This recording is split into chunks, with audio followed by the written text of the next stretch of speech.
Olá, seja bem-vindo a mais uma aula do canal É Isto, seu canal de histologia humana. O tema da nossa aula de hoje é tecido conjuntivo propriamente dito. Nela abordaremos as principais funções e características deste tecido, com enfoque para suas células, aspectos morfológicos e funcionais das mesmas. O tecido conjuntivo propriamente dito tem como principais funções fornecer suporte estrutural e metabólico aos demais tecidos, permitindo também a conexão entre eles, atuar na defesa imunológica e funcionar como reserva de gorduras. O tecido conjuntivo, diferentemente do tecido epitelial e dos demais tecidos do organismo, caracteriza-se por apresentar uma abundante quantidade de matriz extracelular. Nesta matriz estão espalhadas as células do tecido conjuntivo. A primeira célula que abordaremos nesta aula será o fibroblasto. O fibroblasto é considerado o tipo celular mais abundante e importante do tecido conjuntivo propriamente dito. Isto se deve ao fato desta célula produzir os componentes da matriz extracelular do conjuntivo. Os fibroblastos originam-se a partir de células tronco pluripotentes, denominadas mesenquimais, e, por sua vez, estas células tronco pluripotentes originam-se do folheto embrionário mesoderma. Quando observados ao microscópio de luz, os fibroblastos caracterizam-se por apresentarem-se alongados e fusiformes, sendo que seu citoplasma exibe prolongamentos e tende a ser corado mais palidamente que seu núcleo, apesar de ser basófilo também. Isto se refere a quando utilizamos a coloração hematoxilina e eosina, o nosso conhecido HE. A porção mais evidente do fibroblasto é seu núcleo. É mais intensamente corado, tem aspecto eucromático e formato ovoide e contém um nucleolo bem definido. Isto então se deve ao fato desta célula ser produtora das moléculas da matriz extracelular. Ao observar um fibroblasto em um microscópio eletrônico de transmissão, nota-se que ele exibe organelas típicas de uma célula produtora de moléculas, como, por exemplo, um abundante retículo endoplasmático rugoso e um proeminente aparelho de Golgi. Quando esses fibroblastos se encontram metabolicamente quiescentes, ou seja, em repouso, eles são chamados de fibrócitos. Os fibrócitos apresentam características morfológicas que diferem um pouco das características dos fibroblastos. Em microscopia de luz, nota-se que esses fibrócitos apresentam poucos prolongamentos citoplasmáticos, um núcleo menor, mais escuro e mais alongado do que dos fibroblastos. Ainda comparando fibroblastos, células ativas, a fibrócitos, fibroblastos inativos, quiescentes ou em repouso, vamos observar essa representação esquemática. Ela mostra ao centro as células observadas ao microscópio de luz, à esquerda um fibroblasto e à direita um fibrócito. Nas laterais, nós vemos observações ao microscópio eletrônico de transmissão, ou seja, características ultraestruturais. Ao observarmos as células ao centro, é possível notar que, ao microscópio de luz, visualizamos que o tamanho dessas células é diferente, sendo o fibrócito bastante reduzido em volume em comparação ao fibroblasto, e a quantidade de prolongamentos também apresenta-se muito menor nos fibrócitos. Nas imagens de ambas as laterais, esquerda e direita, podemos notar características ultraestruturais de fibroblastos à esquerda e fibrócitos à direita, e fica nítida a redução na quantidade de retículo endoplasmático rugoso e de complexo de Golgi observadas no fibrócito. Isto se deve ao fato dessa célula encontrar-se metabolicamente inativa. No fibrócito, a quantidade de mitocôndrias também apresenta-se bastante reduzida em comparação ao fibroblasto. Um outro tipo celular também presente no conjuntivo propriamente dito é o macrófago. Esta célula é responsável pela fagocitose. Ela é chamada de célula fagocitária profissional. Também atua como apresentadora de antígenos. Os macrófagos podem ser considerados como uma espécie de lixeirinhos do tecido conjuntivo, visto que fagocitam restos celulares, fragmentos de fibras da matriz extracelular, células neoplásicas, ou seja, células cancerígenas, bactérias, além de elementos inertes que penetram em nosso organismo. Nesta fotomicrografia é possível observar um macrófago exibindo um corante, o azul de trypan, no interior do seu citoplasma. É possível notar, então, que essas células elas fagocitaram e acumularam esse corante no interior de fagossomos.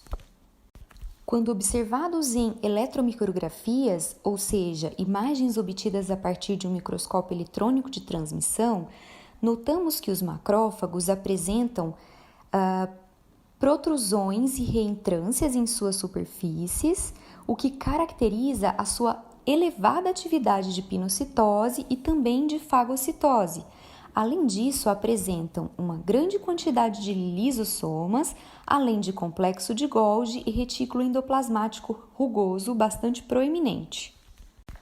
Os macrófagos originam-se a partir de células presentes no sangue circulante, denominadas de monócitos, os quais, por sua vez, originam-se de células precursoras hematopoéticas presentes na medula óssea. Quando o monócito atravessa a parede de um pequeno vaso sanguíneo e chega até o conjuntivo, ou seja, quando o monócito realiza a diapedese, ele se modifica, sofre maturação e adquire características morfológicas e funcionais de macrófagos. Desta maneira, precisamos entender que monócitos e macrófagos são a mesma célula, porém em diferentes estágios de maturação. Sob condições especiais, como por exemplo no caso em que o material a ser eliminado é excessivamente grande ou em condições de inflamação crônica, apenas macrófagos mononucleados não são capazes de exercer a fagocitose no microambiente. Nestas situações, vários macrófagos vão se fundir, vão se tornar uma célula gigante, multinucleada, capaz então de remover o que precisa ser removido do local. Esta célula é chamada célula gigante e pode ser observada em algumas situações específicas. Além do fibroblasto e do macrófago, no tecido conjuntivo também está presente o mastócito. É uma célula globosa, grande, com núcleo pequeno, esférico e central, que é difícil de se observar devido à grande quantidade de grânulos presentes no citoplasma desta célula. A principal função do mastócito é estocar mediadores químicos da resposta inflamatória. Dentre esses mediadores, podemos citar a histamina, que promove o aumento da permeabilidade vascular, e a heparina, um glicosaminoglicano sulfatado. Os glicosaminoglicanos sulfatados possuem a propriedade de metacromasia, que consiste na capacidade de mudar a cor de alguns corantes básicos, como, por exemplo, mudar a cor do azul de toluidina, que torna-se púrpura. Por isso, dizemos que os grânulos que contêm estas substâncias nos mastócitos são grânulos metacromáticos. Nesta fotomicrografia de tecido conjuntivo de língua, é possível observar mastócitos exibindo o núcleo mais centralmente localizado e diversos grânulos púrpura. Esses grânulos, na verdade, foram corados pelo azul de toluidina, um corante naturalmente azul que, ao entrar em contato com os grânulos contendo glicosaminoglicanos sulfatados, tornou-se púrpura. Imagens ultraestruturais de mastócitos, ou seja, obtidas por meio de microscópio eletrônico de transmissão, nos permitem observar esta célula com mais detalhes. Nota-se ao centro o seu núcleo e ao redor deste núcleo diversos grânulos contendo heparina e histamina que estão distribuídos no citoplasma. Esses grânulos apresentam-se bastante heterogêneos, tanto no que diz respeito à sua densidade quanto ao seu contorno, que apresenta-se bastante irregular, como é possível notar à esquerda inferior da eletromicrografia no grânulo em destaque. Os grânulos estocados no interior dos mastócitos podem ser liberados e desencadear reações locais ou sistêmicas. Estas reações podem acontecer diante da exposição a antígenos, como, por exemplo, veneno de abelha, proteínas presentes em frutos do mar ou até mesmo certos medicamentos. No primeiro contato com esses antígenos, ou seja, com esses componentes estranhos ao nosso organismo, células imunes da defesa imunológica do nosso corpo, denominadas linfócitos B, se diferenciam em plasmócitos, que são células do tecido conjuntivo capazes de produzir anticorpos. Os anticorpos são denominados imunoglobulinas. Uma imunoglobulina da classe E, produzida pelos plasmócitos, diante da exposição a esses antígenos, pode se ligar a receptores localizados na membrana de mastócitos. Num segundo contato com esses antígenos, eles ligam diretamente à imunoglobulina E presente na superfície dos mastócitos, provocando então a extrusão destes grânulos, ou seja, a liberação do conteúdo destes grânulos para o meio extracelular, podendo resultar em reações de hipersensibilidade imediata, alergia e até mesmo choque anafilático. Para finalizarmos o mastócito, é necessário dizer que estas células se originam também a partir de precursores hematopoéticos situados na medula óssea. Outra célula também presente no conjuntivo propriamente dito é o plasmócito. Os plasmócitos são grandes e ovoides, contendo um citoplasma basófilo devido à grande quantidade de retículo endoplasmático rugoso que apresentam. Ao microscópio de luz, a grande quantidade de complexo de Golgi e centríolos localizados em uma região próxima ao núcleo determina que esta porção do citoplasma seja bem pouco corada nas preparações histológicas de rotina.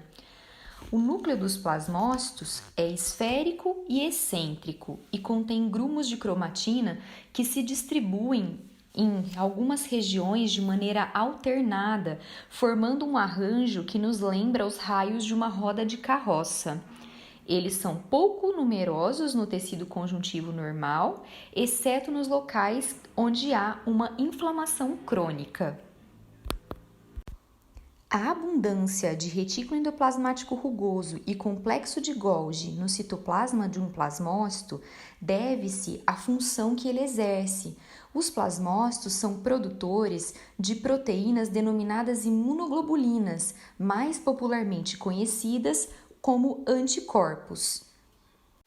Estes anticorpos são produzidos em resposta à penetração de moléculas estranhas em nosso organismo. Estas moléculas são chamadas de antígenos.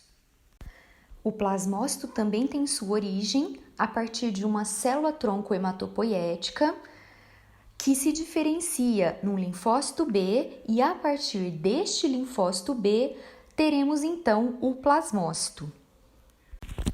Para finalizar o estudo das células, vamos falar um pouquinho a respeito dos leucócitos.